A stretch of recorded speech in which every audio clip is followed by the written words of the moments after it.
수험생 여러분 안녕하십니까? 자, 6회 모의고사는요. 자, 시간 난이도의 상중하가 있죠. 뭐 짧은 문제, 장문의 문제 이런 걸로 볼 때 시간 난이도는 중중이다. 중중이라는 것은 실제 저는 3년치 요 기출 문제 비교해서 시간은 비슷하게 걸린다. 여기요. 근데 내용 난이도는 조금 중하라 그래, 중하. 3년치 기출 문제에 비할 때 두세 문제 쉬운 문제 이게요. 왜 그러냐? 원래 그 난이도가 최상급 난이도라 부르죠. 보통 뭐 85점짜리, 90점짜리 최상급 난이도가 한 5문제 정도에서 출제되는데 여기는 최상급 난이도가 실제 3년 기출보다 3문제 정도 적어요. 출제를 안 했어요. 그래서 조금 뭐 중상급 난이도까지는 있지만 최상급 난이도가 빠진 문제이기 때문에 냉철히 봐서는 내가 지금 맞은 문제 두세 문제를 깎아줘야 되는 거리게요. 그렇지만 실망할 필요는 없죠. 시험은 10월 30일이지 지금 시험 보는 건 아니에요. 나머지 기간은 채우면 되는 거죠. 더 중요한 얘기는 뭐 정답을 맞추는 게 중요한 게 아니라 틀린 문제들을 해설지 갖다 놓고 다시 한번 쭉 복습을 하는 거예요. 그래서 내가 이 문제를 풀 때는 50분 걸렸지만 복습하는 데는 100분이 걸려야 돼요. 그래서 틀린 문제들 체크해서 또 한두 문제, 두세 문제 건지는 거죠. 공부하는 데 목적이 있는 것이지 몇 점이 나온다 중요한 게 아니다. 시험은 오늘이 아니기 때문에. 자, 41번에 모든 사례 문제는 문제를 딱 보는 순간 머릿속에 떠오르는 명사가 있어야 돼. 오표시 무연칙. 오표시 무연칙 문제죠. 그래서 X토지를 매매하기로 합의했으나 집원 착각해서 계약서 Y토지가 잘못 기재한 거. 오표시 무연칙에서 1번 마음과 마음으로 합의했던 X토지 매매로서는 유효하다. 몇 번? 1번은 맞는 지문이죠. 오표시 무연칙. 나머지가 왜 틀렸는지 혹시 이 문제 틀리신 분들은 꼭 나머지 지문이 왜 틀린지 문제를 차근차근 짚어가면서 생각을 하셔야 돼요. 생각을. 자, 이런 사례 문제는 굉장히 유력한 문제죠. 자, 42번에 부동산 이중매매. 자, 103조에서 자, 이중매매 얘기가 지금 한 2년째 안 나왔는데 올해는 나올 확률이 크죠. 가담건유한 특히 이중매매에서 다음에 틀린 것은 그러면 정답은 4번이 틀렸죠. 나머지는 다 맞는 지문이에요. 그럼 나머지를 천천히 한번 읽으면서 이래서 맞았지, 이래서 맞은 거지. 이렇게 다시 한번 문제를 놓고 복습을 하는 거예요. 이렇게요. 문제를 마치더라도. 그럼 4번이 왜 틀렸냐? 이중매매가 무효인 경우, 물론 이미 이중매매가 무효인 경우는 if잖아, if. 경우라면 그럼 가담건유한 이중매매라는 뜻이죠. 경우라면 매도인은 제2매수인에게 무효를 주장하면서 소유권에 반환 청구할 수 있다. 매도인은 안 되는 거죠. 매도인은 같이 가담건유한 불법 원인급여에 해당. 둘 다 불법하잖아요. 제1매수인만 매도인을 대의해서 등기 말소 요구하고 제1매수인만 요구할 수 있는 거지 매도인 자신은 가담건 이중매매와 같이 한 사람이기 때문에 공동 불법이기 때문에 매도인은 반환 청구가 안 되는 거예요. 4번만 틀렸다. 좋은 질문이에요. 이렇게 다시 한번 차근차근 그 문제를 놓고 나머지 질문들 다시 한번 천천히 읽으면서 생각하며 복습하는 거예요. 자, 43번에 적법한 해제 의사표시 내용 증명을 보냈다. 자, 도달주의를 묻는 거죠. 의사표시 도달주의. 다음 옳은 것은 정답은 4번이죠. 4번이 왜 맞았나 볼까요? 갑의 내용 증명편이 반송되지 않았다면 특별한 사정이 없는 한 그 무렵에 을에게 송달된 폼이 상당하다. 이거 기출문제죠. 작년인가 재작 기출문제인데 일반 우편으로 보낸 것은 특별한 사정이 없더라도 도달로 볼 수 없으나 등규편이나 내용 증명은 도달로 본다. 그렇죠? 요즘은 맞고 나머지는 왜 틀렸는지를 또 한 번씩 다 생각하면서 체크해 보셔야 돼요. 스스로. 이렇게요. 정답은 4번이 이 문제 뭐 어려운 문제가 아니죠. 자, 44번 문제 봐볼까요? 갑은 자신의 부동산에 관하여 을과 통저 허위 표시 매매에 따라 이전 등을 의뢰해줬다. 부동산 가장매. 근데 다시 을은 이러한 사정을 모르는 병과 제3자 병과 다시 이전을 해줬다. 갑, 을, 병. 병은 제3자. 갑과 을은 가장매매한 통접 당사자죠. 이렇게요. 제3자는 모르는 병과 선의의 병과 들어갔죠. 다음 중 틀린 것은 부동산 가장매매 통접표시는 올해 반드시 나온다 봐야 돼요. 줄줄로 나와 주셔야죠. 이때 5번이 몇 틀렸죠? 제3자 병은 선이라면 되는 거지. 응? 과실이 있으면 취득할 수 없다. 자, 비진이, 통정, 착오, 사기강만 모두 선이 3자 보호하는데 3자를 뭐만 갖추면 선이만 갖추면 되는 거지. 무과실 요건이 아니다. 과실이 있더라도 보호한다 그래야죠. 과실이 있다 보호할 수 없다. 틀렸죠. 정답은 5번이고요. 줄줄줄 봐주셔야 되고. 근데 사실은 요즘 최근 3년치, 굳이 말하자면 28회, 29회, 30회, 31회, 한 3, 4년치를 보면 총칙 문제는 공부는 어렵지만 실제 문제는 그렇게 어렵게 안 나와요. 딱딱이 굵은 거, 수업에서 늘 강조한 거, 문제는 쉽게 나온다. 너무 총칙 공부할 때 어려워서 그렇지 전형적인 문제 나와요. 굵직굵직하게. 45번 문제 보면요.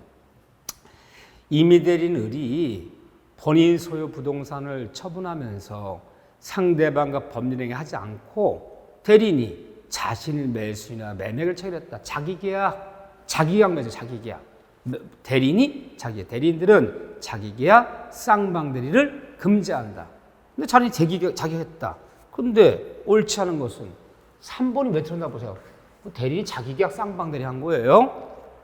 본인께서 이 자기계약 맺은 것을 본인이 사후에 그것을 허락했다면 이 추인한 거 추인.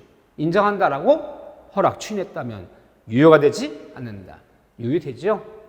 그래서 자기가 쌍방대리는 무건드려야 되는 거야. 따라 본인이 추인하면 유효할 수 있다 그래야죠. 이것도 본인이 추인하면 사후에 허락한다는 얘기 사후에 추인하면 유효할 수 있다. 유효할 수 없다 그랬잖아. 틀렸죠. 자, 나머지 문들 봐주시고 너무 어렵지 않지만 좋은 문제들이에요. 딱 이런 급들 정도가 총칙 문제 주종을 이루는 거예요. 자, 46번에 복대리 문제죠.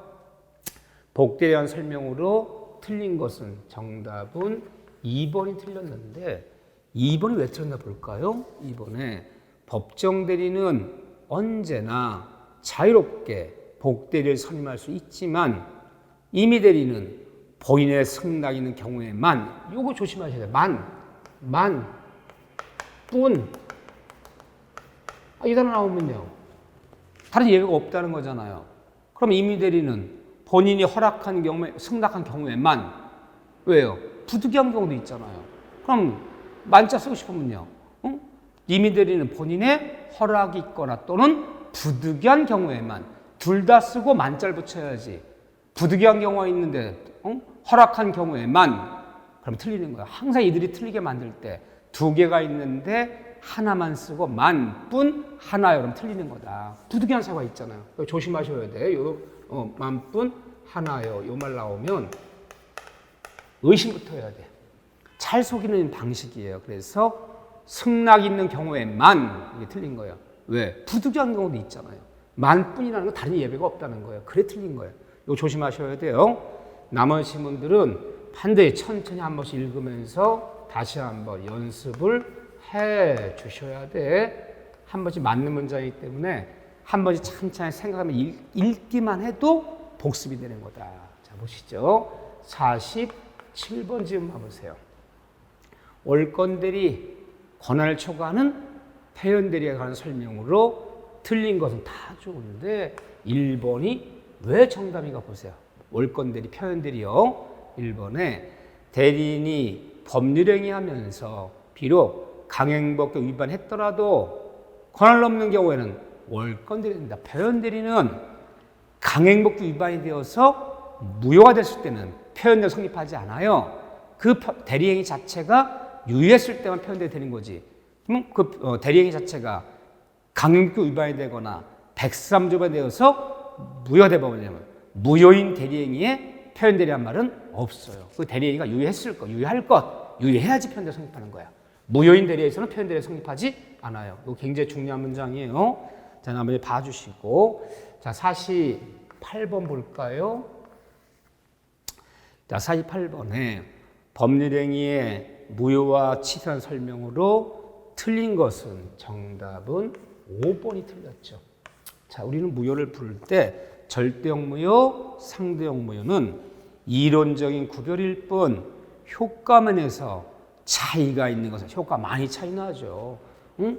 상대형 무효는 절대형 무효는요. 추인할 수 없다. 전환될 수 없다. 선의 3자를 보호하지 않는다.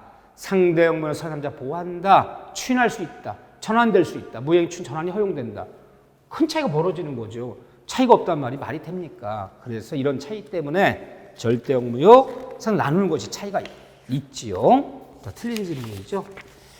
자, 이건 뭐 기본적인 이런 거 틀리면 안 돼요. 49번에 보면요.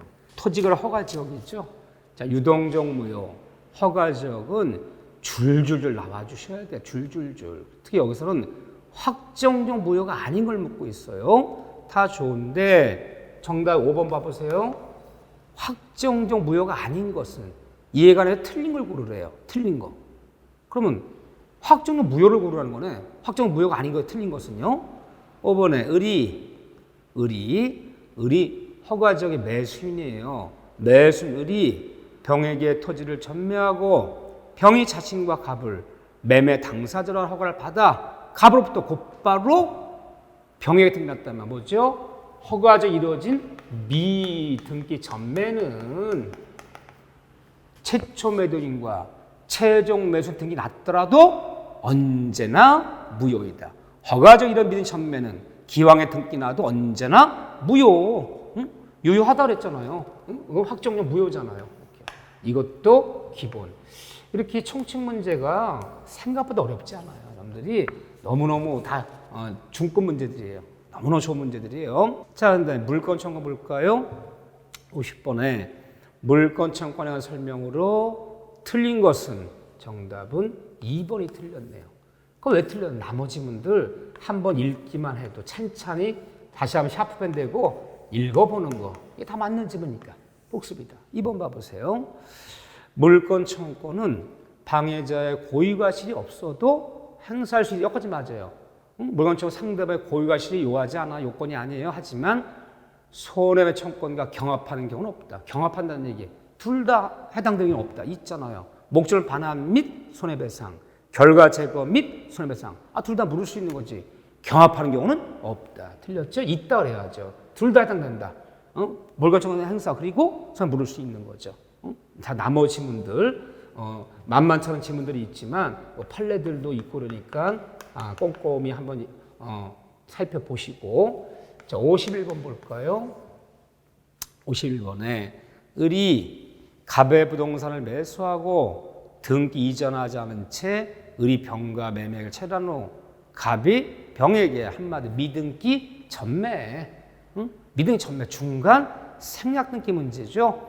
줄줄줄 나와야죠. 왜? 판례 5개, 6개만 알면 맨날 똑같은 지문. 미등기 전매에서. 자, 1번 지문. 왜 틀렸나 볼까요? 정답 1번인데. 자, 1번에 대법원은 3자 합의에 의한 중간 생태 유효성을 모든 미등기 전매하더라도 기한에 등기 나면 유효하다는 것을 모든 법률행위에 모든이 틀렸죠. 허가지역은 인정 안 되잖아요. 허가적이 아닌 지역에 이루어진 미등기 전매는 기왕에 등기는 유효하지만 허가적이 이루어진 등기는 미등기 전매하면 기왕에 등기 나더라도 무효잖아요. 모든 경우에 인정하고 있다. 이게 틀린 거죠. 자, 나머지 분들은 뭐 이 정도는 수업 시간에 늘 뭐 강조했고 줄줄 나와야 되는 것들이 한 번씩 찬찬히 읽어보셔야 돼. 해보셔야 되고. 자, 52번에 간접점이라는 설명 틀린 거. 간접점이요. 임차인은 직접점유자, 임대인은 임차한 부동산에 간접으로 점유권이 있다. 간접점이요. 틀린 것은 4번이 왜 틀렸습니까? 간접점유자도 점유권 인정되기 때문에 누가 점유를 침해하면 간접점유자도 점유권에 기인한 물건 청구권, 점유보청권을 행사할 수 있다 없다? 있다. 점유보조자는 점유권이 없기 때문에 점유보조자들은 점유보청권이 없지만 간접점유자들은 점유권 물건 청구권 행사할 수 있다 그래야죠. 자, 나머지 한 번씩 읽어주시고. 자, 53번 문제는 한번 내봤는데 확률은 거의 드물어요. 확률이 드문 게 아니죠. 53번은 참 중요한 질문이죠. 죄송합니다. 점유권에서 점유자와 회복자의 관계, 과실, 수취권 같은 거 얼마나 중요한 얘기입니까? 과실, 수취권, 비용상환청구권, 여기는 하이라이트죠. 옳지 않은 것은 다 읽으셔야 돼. 다 맞는 지문인데 2번 지문이 왜 틀렸나? 201조의 과실, 수취권이요. 선의점여자는 과실, 수취권이 있는데 선의점여자가 과실, 수취권이 없는 본권, 그 본권 자체가 과실이 없는 본권. 예를 들면 뭐 질권자라든가 뭐 유치권자 이런 사람들은 점유한 목적을 사용할 권리가 없어요.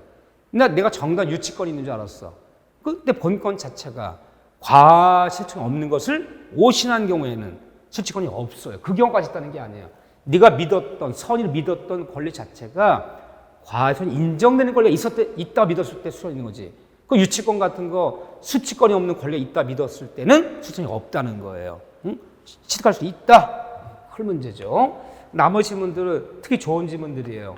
그렇게 어렵지 않아도 이것들 다 맞는 지문이니까 과실권에서 샤프 밴드가 짝짝 밑줄 그어가면서 이렇게 OX 문제처럼 지문 한번 읽어주시고, 자, 그런 다음에 54번 문제를 봐볼까요?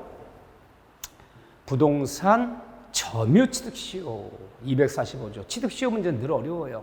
자, 다 좋은데 이 문제가 이제 상급 문제였죠. 이 정도만 해도 이제 80점이 이제 80점이 넘는 문제가 되는 거예요. 자, 한 번씩 여기 참 어려운 80점 넘는 문제지만 정답이 3번이 틀렸어요. 해설 정확히 해놓으니까 해설지 참조하세요. 3번에 2번의 경우에도 시효 기간을 역으로 계산하여 현재 등 명인에게 대항할 수 있다. 자, 보세요. 그 무슨 말이냐면 현재 명의자에게 변경됐을 때는 안 되죠. 그래서 역산하는 것은 제3자한테는 안 되는 거예요. 시효가 완성된 후에 3자한테는 시효 취득을 추천할 수 없기 때문에 시효가 완성된 후에 너만 3자한테까지 역산해서 20년 추천할 수 있는 거 아니다 그래야죠. 대항할 수 없다 그래야 돼요. 있다. 2번, 3번 이렇게 한번 해설집 참조해서 보시고요. 55번 문제 볼까요? 등기 추정력. 자, 추정력 문제 최근에 거의 빠져본 적이 없죠. 줄줄줄 나와줘요. 그래서 판례가 많은 부분, 유동정무요, 등기 추정력, 통행권 이런 데는 미등기 전매 절대 틀리면 안 돼요. 왜?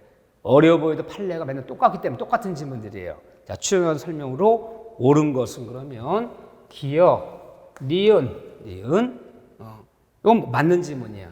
디귿, 니을은 틀린 지문이야. 자, 요거는 작년에도 나왔던 30회 때 기출 문제죠. 요거요. 봐주시고 스스로 확인해서 왜 맞는지 왜 틀리는지 이거 스스로 확인하셔야 돼. 물론 정답은 1번이에요. 이거 봐주시고, 자, 그런 다음에 자 56번에 보면 공유물 분할. 공유 그러면 공유자 내부관계, 보존행위, 관리행위, 처분행위, 공유물의 분할. 너무너무 잘 나오는 파트죠. 자, 분할에 관해서 정답은 너무 쉬운 거지. 이거 틀리면 또 반성하셔야 돼. 전원의 합의만 있으면 구분 소유 건물의 공용부 복도의 엘리베이터, 경계표 이것은 분할을 허용할 수 없다. 공유지만 법률 규정에 따라서 분할 금지되는 거지. 어떻게 담벼락 쪼개고 복도의 엘리베이터 쪼개겠습니까? 그래서 공유지만 분할 금지된다 그래야죠. 분할 수 있다 틀렸죠? 나머지 지문들 한 번씩 봐주시고, 자 57번 문제 보시면 지상권에 관한 설명으로 옳지 않은 것은 지상권은 법정 당원이 나오지 않으면 간단한 개념 정도 물어요. 지상권 문제 하나도 안 어려워. 그래서 용의물권이 가장 쉽게 나와요. 법정 지상권 문제만 나오지 않으면 용의물권 문제가 가장 쉽다. 자 1번이 왜 틀렸나 볼까? 1번. 자 1번에 보면 지상권과 땅을 쓰는 권리, 지상권과 그 토지 위에 있는 지상물, 지상권과 지상물 소유권은 별개의 물권이지만 이를 분리양도할 수 있다 없다? 있다. 지상권은 지상물과 부종성, 수반성이 없기 때문에 둘 중 하나만 분리처분할 수 있다 그래야죠. 없다. 이것도 기본적인 문제죠. 그럼 제가 기본적인 문제라고 쓰는 거 이런 것들도 시험장 가면 아주 기본적인 문제가 40문제 중에 15문제는 깔려요. 그 15문제를 건져내셔야 되는 거예요. 어려운 문제 틀 수도 있다. 58번 문제는 역시 어렵죠. 이것도 8점 정도 되는 문제예요. 90점짜리 문제는 없어. 95점짜리 문제는 없어요. 그래도 8점 되는 문제야. 딱 읽어보면 토지 건물이 동일한 소유였는데 이제 건물만 매매했다. 일괄 매매, 건물만 매매했다. 둘 중 하나만 매매했다. 지금 관습법상의 법정상을 얘기하려고 그러는 거예요.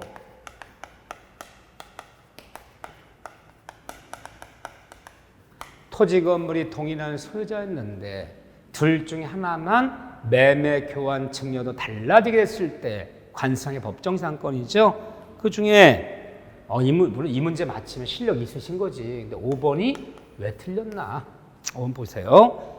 이 사안에서 토지 건물이 동일한 소유자였는데 이 사안에서 을이 건물만 매수하면서 갑소유 토지에 관한 별도로 토지 임대계약을 체결했다면 법정상권은 인정되고 임대계약도 인정하는 게 아니에요. 별도의 임대계약을 체결했다면 토지 임대차 계약만 있는 것이지 관세법정상권은 배제된 거예요.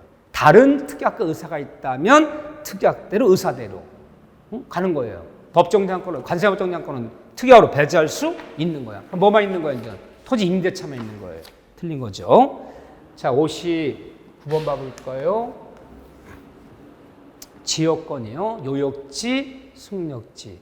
지역권의 설명으로 옳지 않은 것은 정답은 4번이야.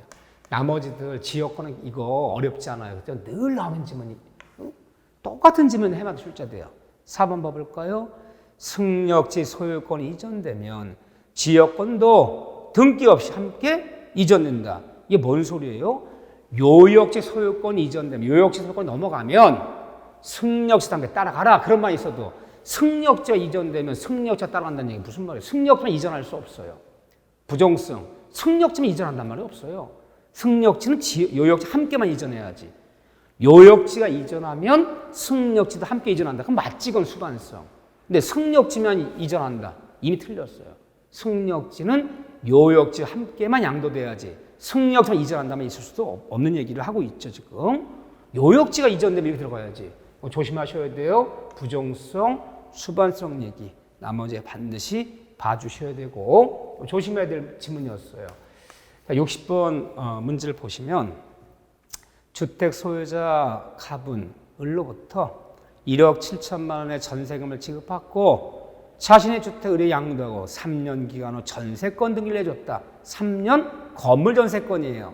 이한 설명 중 틀린 것은 자 정답은 2번이 틀렸어요. 2번이. 자 2번 이 정도 문제가 딱 7점대에 해당되는 문제 70점대요. 자 2번 봐보세요. 을이 주택의 사용에 일반적으로 소요되는 비용. 일반적으로 소요되는 비용이 뭐예요? 이게 필요비예요. 필요비. 필요비는 전세권이 종료한 후에 갑에게 반환 청구할 수 있고 물건인 전세권, 지상권은 유입비 상환청구만 있지. 소요되는 비용, 수선비, 수리비, 유지관리비, 필요비 상환청구는 없잖아요. 이 필요비를 얘기하고 있잖아요. 필요비 상환청구는 없다. 유입비 상환청구만 있는 거죠. 틀렸어요. 자, 나머지 문들 그렇게 어렵지 않아도 깜빡깜빡 쉬우니까 다 읽어주셔야 돼.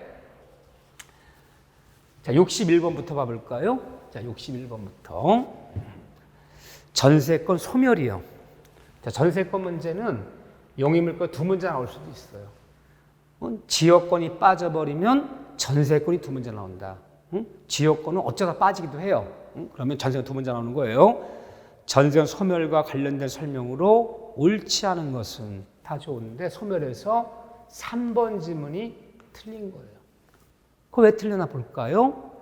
잘 봐보세요. 전세권의 목적을 전세목 전부가 불광역적으로 태풍으로 다 무너졌나 봐요. 천재지변으로 멸실된 때에는 그 멸실된 부분은 전세권자 통고에 의해서 통고하지 않아도 자동으로 없어지는 거예요.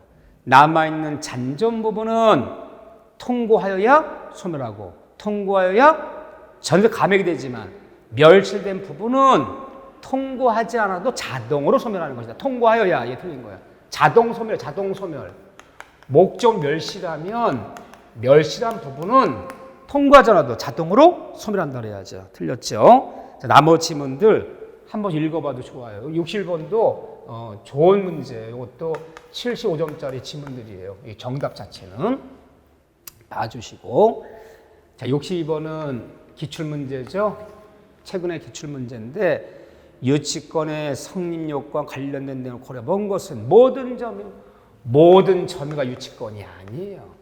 적법한 점유야지 불법 점 유치권이 안 되는 거잖아요. 모든 점유가 유치권이라는 얘기가 아니잖아. 점유가 적법 점유냐 불법 점유냐를 따져야죠. 응? 그렇죠. 나머지는 다 유치권 성립 요건이야. 근데 모든 점유가 유치권은 아니죠. 틀렸죠. 봐주시고 63번을 보시면 민법상 저당권의 피담보 채권 360조 경락되면 돈 받는 범위를 피담보 채권이 불렀잖아요. 그런데 경락돼 돈을 받을 때 1번 좀 봐보세요. 피담보 채권 범위 360조. 거기 보면 경락되면서 배당받는 돈 받는 범위에서 1번 지문은요.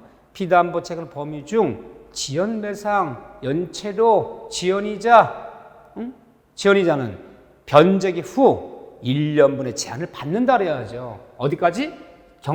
연체료, 지연이자는 1년분까지만 배당받는 거죠. 제한을 받는다. 받지 않는다면 10년 다 받을 수 있다는 거잖아요. 지연이자는 1년분까지만 받는. 나머지 지문들은 다 맞는 지문이에요. 한번 찬찬히 이렇게 읽어보시라는 거야. 이제는 뭐 듣는 게 중요한 게 아니야. 스스로 이제 읽을 힘이 있기 때문에 내 눈으로 확인하고 내 뭘 생각하고. 그렇죠. 그렇게 하셔야지. 이거 틀리면 안 돼요. 요 정도야 뭐 이제는 뭐 기본적인 문제죠. 자, 64번 문제 볼까요? 자, 일괄경매 신청권이에요. 갑의 나대지에 A의 근저는 설정된 후에 그 대지 후에 검을 축조했다. 365조 일괄경매 신청권. 다음 중 틀린 것은 이때 만일 일괄경매하지 않고 2번처럼 A가 일괄경매하지 않고 토지, 대지만을 경매한 경우 갑은 법정상을 취득한다. 법정상 없어요. 법정상권은 토지에 저당 잡을 때 이미 건물이 존재했어야지 법정상권이지. 나대지에 저당 잡은 후에 나중에 건물이 신축되면 토지명 경매 때 이 건물은 철거의 대상이에요. 법정상은 성립하지 않아요. 틀렸죠. 잘 보셔야죠. 이런 문제 틀리면 안 돼요. 근데 사실은 이런 문제 좀 맞춰주면 일단 60점 넘는 거예요. 굉장히 아주 자주 나는 문제지만 이런 문제가 딱 맞춰져야 60점 넘는 거예요. 65번 볼까요? 자, 만약 시험장에서 65번 같은 문제를 만났다 그러면 일단 패스예요, 패스. 물론 문제를 풀어봐야지 어렵고 쉽고 나오는 거지만 일단 시간이 많이 걸려 보이잖아요. 그럼 여러분들이 시간 싸움일 때 시간이 많이 걸려 보이는 건 일단 패스하고 문제 다 푼 다음에 다시 풀어야지. 나이만큼 패스하자. 나이 앞자리만큼. 내가 40대 되면 네 문제, 50대 5문제 일단 패스하셔야 돼. 시간이 걸릴 것 같으면 쓱 보기에. 이거 천천히 읽어보면 다 날짜 관련되는 건데 문제 굉장히 중요한 문제예요. 이런 식의 문제로 나오는데 전 틀린 것만 설명할게요. 4번이 그러면 왜 틀렸냐? 4번이 을이 누구냐면요. 청약 수령자, 승낙자. 을이 5일 정도면 도달하는 편지로 갑에게 승낙사표를 하였는데 이를 전달한 자의 실수로 5일이면 가야 되는데 우체국의 실수로 5월 31일 날이랑 지나서 정말 한 보름이 지나서 도착한 거야. 그런데 갑에게 돌아왔다면 이 계약은 발수하는 성립. 이렇게 하면 안 되지. 승낙기한을 지나 도착했는데 통상의 기간 내에 도달수에 보냈는데 어떤 연체했다면 갑이 지연 연착을 통지하면 성립이 안 되는 거고 통지하지 않으면 연착되지 아니한 걸 봐서 성립하는 거고 지연 통지했느냐 안 했다 나눠야 하는 거지. 무조건 성립한다는 얘기가 아니잖아요. 발송한 날에. 지연 연착 통지했느냐 안 했다 나눠줘야죠. 528조 2항 얘기죠. 지연 연착 통지 의무 정확히 이해하셔야죠. 자, 이렇게 보시고 틀린 지문이에요. 66번 지문을 보시면 자, 66번에 민법 536제 동상변권 왜 틀렸습니까? 제발 좀 3번 조심하셔야 돼. 이 명사가 지금 나열되고 있어. 쭉. 그럴 때는 뭐 속이는 게 있어요. 경계. 경계된 채권처면 동시에 소멸해야죠. 채권량도 채무인수, 상속 다 유지야. 하지만 경계는 소멸. 근데 경계 껴 있잖아요. 그래서 여러분들이 민법에서 뭔가 명사를 쭉 나열할 때는 엉뚱하게 숨어 있어. 경계는 소멸이잖아요. 나머지 지문들은 너무너무 중요한 지문들이야. 과거에. 이런 것들은 한 번씩 읽어만 보는 것만 해도 복습이다. 66번 얘기하는 거 지금요. 한번 꼭 나머지 것도 확인하셔야 돼. 다 맞는 지문들. 자, 그런 다음에 67번 봤죠. 66번을 안 보고 67번을 먼저 봤네. 67번은 3번이에요. 3번. 경계된 채권 채무에는 동시한번권은 소멸이에요. 소멸. 이 경계 때문에 틀린 거예요. 자, 66번 봐볼까요? 제3자로 한 계약에 한 설명. 요약자, 낙약자, 수익자에서 1번에 낙약자가 약정한 제3자에 대한 급부 의무를 이행하지 않는다면 3자도 계약을 해제하여 수익자는 계약 당사 아니기 때문에 해제권이 있다 없다? 없다. 기본이에요. 다 좋은 기본들 문제예요. 자, 68번 문제 볼까요? 계약의 해제. 68번 문제. 요런 정도 문제가 또 75점짜리. 제가 자꾸 75점짜리 별 붙인 이유가 뭡니까? 제 원하는 점수는 딱 75점대 여러분들. 그 정도 맞아달라. 그 정도. 이런 문제들이 좋은 문제예요. 계약이 해제된 경우 법률관계 옳지 않은 것은 정답은 다 가만히 읽으면서 자꾸 반복하시고 이렇게 하셔야 돼요. 그렇지만 4번은 틀렸죠. 해제 소호표는 제3자 권리를 해하지 못한다. 보호받는 3자가 누구냐? 4번에 주택 임차인이 대항 요건을 갖췄다 하더라도 임대인과 전소자 사이에 계약 해제됐을 때는 임대인의 소유권이 상실되면 임차인자가 소멸한다. 이미 대항력 갖춘 임차인은 보호받아야죠. 해제되는 목적물에 대항력 임차인은 보호받는 3자에 포함된다. 형식을 구비했잖아요. 등기를 갖췄거나 대항력 임차인은 보호받는 3자. 따라서 임차권 주장할 수 있다 그래야죠. 꼭 기억하셔야죠. 제가 간단하다 말씀드리지만 너무너무 중요한 문제. 해제되는 3자, 보호받는 3자 누구냐? 이런 정도 얘기. 자, 그런 다음에 69번을 볼까요? 매도인 갑과 매수인 사이에 1000제곱미터에 대한 매매가 성립했다. 담보 책임은 이렇게 사례 문제 나와요. 너무너무 좋은 문제. 69번 모두 다 여러분들이 연습하셔야 돼. 이 도표를 외우지 않고는 못 맞춰요. 자, 그래서 3번이 틀렸죠. 자, 볼까요? 3번이 토지의 제곱미터당 가격을 정하여 수량 지정 매매했는데 1000이 아니라 850백이 불과하더라. 수량 부족은 매수를 선이하기를 불문하고 수량 부족일 때는 선의 매수는 대응감액이 있지만 악의는 없잖아요. 일부 탄형을 매매하면 선이하기 물다 대응감액이 있지만 수량 부족 누구만? 선이만. 나머지 지문도 다 연습하셔야 되고 시간 내서 69번 문제는 본인이 시간을 한 5분에서 한 8분 정도 내서 반드시 연습하셔야 돼요. 나머지 지문들. 이 스타일로 나와. 이 스타일로. 이 문제 풀 줄 알면 매달 한 번쯤 거의 맞았다 봐야 돼. 이건 연습하셔야 돼 스스로. 자, 70번에 임대차 계약에 따른 법률관계한 설명으로 옳지 않은 것은 자, 임대차에서 비용 상한 청구는 임의 규정이에요. 따라서 원상복구한다는 특약이 있다면 특약으로 비용 상한은 배제되는 거죠. 근데 특약에 의해서도 임대인의 비용 상한을 변제라고 허용되잖아요. 응? 무슨 매수 청구는 강행 규정, 비용 상한 청구는 임의 규정. 특약이 있다면 비용 상한은 배제할 수 있다.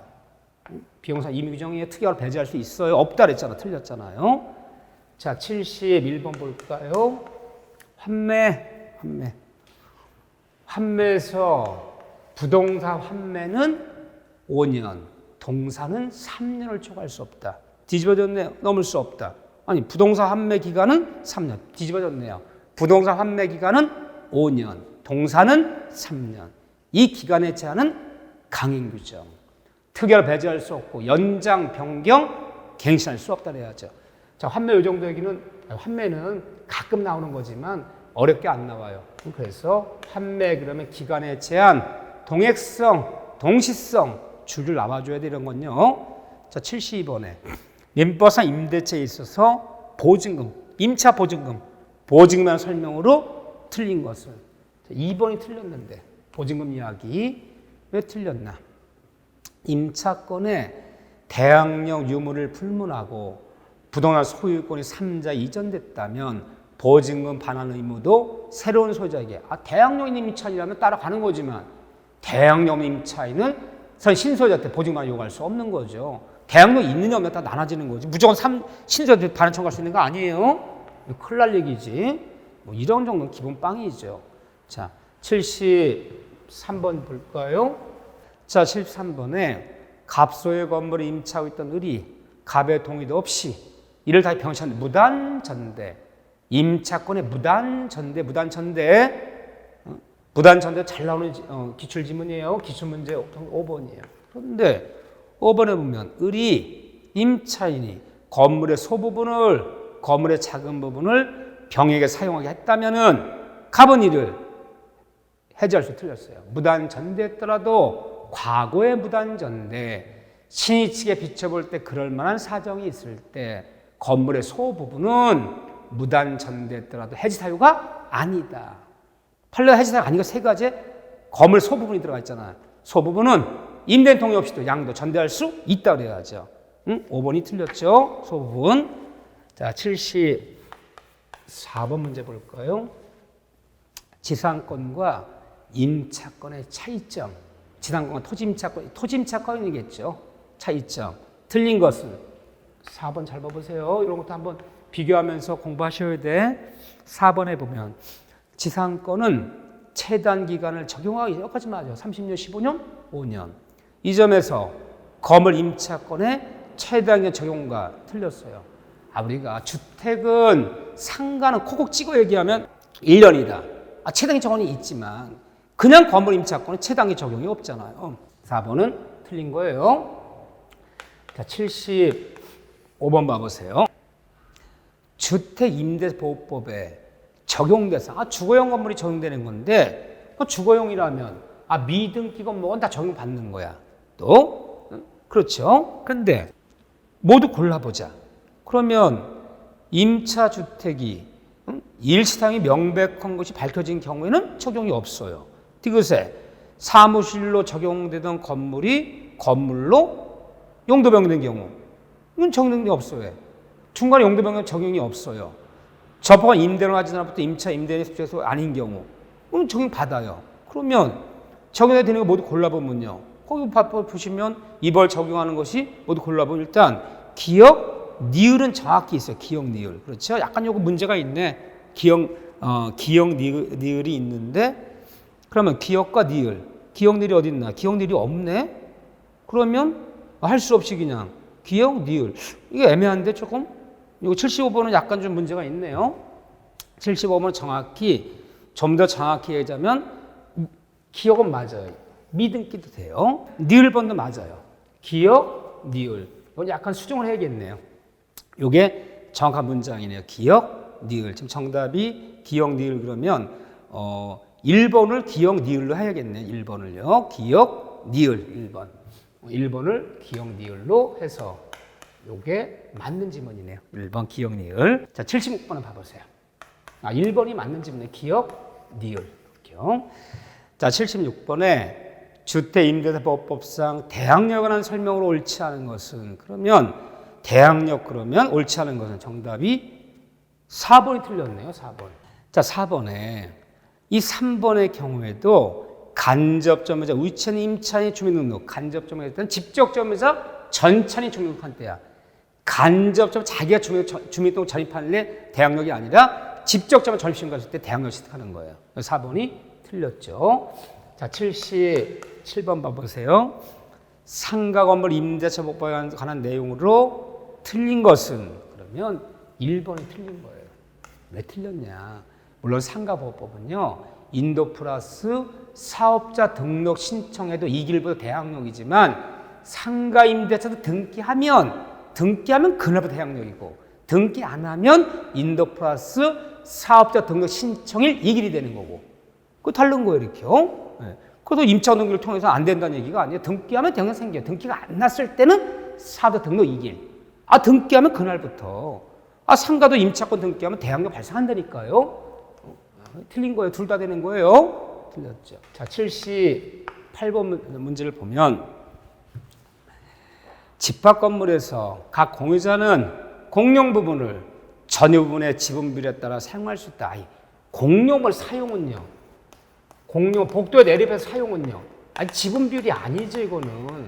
복도 계단 엘리베이터 사용은요. 누구든 용도에 따라 평등하게 그래야지. 평수 비율로 쓰는 거 아니잖아요. 사용만은 평등하게. 늘 조심하셔야 돼. 2번 틀린 거예요. 사용만은 평등하게. 넓은 평수 한다고 엘리베이터 더 타고 작은 평수 한다고 엘리베이터 덜 타는 거 아니잖아요. 사용만은 평등하게. 사용이 지분 비율로 그래서 틀린 거야. 공용부의 사용만은 평등하게. 꼭 기억하셔야 돼요. 나머지 분들도 봐주셔야 되지만 차례 봐주시고. 자, 그런 다음에 79번을 볼까요? 가등기 담보되는 법률의 설명으로 옳은 것은, 자, 정답. 청산금 얘기는 어려워요. 3번만 맞았어요. 나머지 다 틀린 질문인데 청산금 얘기 3번 좀 봐보세요. 청산금은 담보권 실행 당시 목적 또는 가격에서 마이너스 받을 돈, 피담보 채권을 뺀 금액인데 그 부동산에 선순위 담보권이 있으면 이 피담보채권 선순위 담보권을 공제해 줘야 돼. 후순위 담보채권액은 공제할 필요 없지만 선순위 담보채권액은 공제해야 된다. 맞는 질문이에요. 이거 꼭 기억하세요. 이거 기출지문이죠. 이 문제는 29회 때 기출문제예요. 나머지 다 틀린 거야. 이 청산금에 관련되는 건 역시 어려워요. 그렇지만 왜 틀렸는지를 한번 스스로 이렇게 찾아가면서 생각을 하셔야 돼. 청산금 계산할 선순위는 공제하나, 후순위 담보채권은 공제하지 않아. 후순위는 공제하지 않는다. 선순위는 고려한다. 보셔야죠. 자, 80번 볼까요? 부동산 매매 계약을 체결한 을은 친구 병과 명의 약정한 사실을 매도인 갑에게 알리고 갑의 소유권 병에게, 매매는 갑걸이 매매하는데 등기는 병에게 집정해달라. 삼자 간의 명의신탁. 다른 말로 중간 생략형 명의신탁. 매도인에서 직접 매수탁자 같은 게 나는 거. 매매는 신탁자 매매 계약 맺고요. 그렇죠? 3자 명의신탁이에요. 여기서 다 좋아. 그럼 여러분들이 그림 이제 따질 줄 알아요. 그림 짚어가면서 1번, 2번, 3번, 5번이 왜 맞았는지 볼 줄 아셔야 돼. 그런데 4번은 틀렸어요. 왜 틀렸나 볼까요? 4번에 병의 등기는, 수탁의 병의 등기는 무효이므로 신탁자 을이 직접 병매 등기, 직접 다이렉트로 얘가 말소할 수 있다. 이건 안 되는 거지. 얘를 대의해서 이 등기 말소시켜버리고 얘한테 등기를 청구하는 거지 직접 말소할 권리는 없죠. 4번은 틀렸죠. 자, 이렇게 명의탁 문제는 쉬워도 8점이야. 쉬워도 8점짜리 문제예요. 자, 여기까지 이렇게 잘 틀린 문제들 다시 한번 잘 정리 부탁드립니다. 자, 여러분들 수고하셨습니다.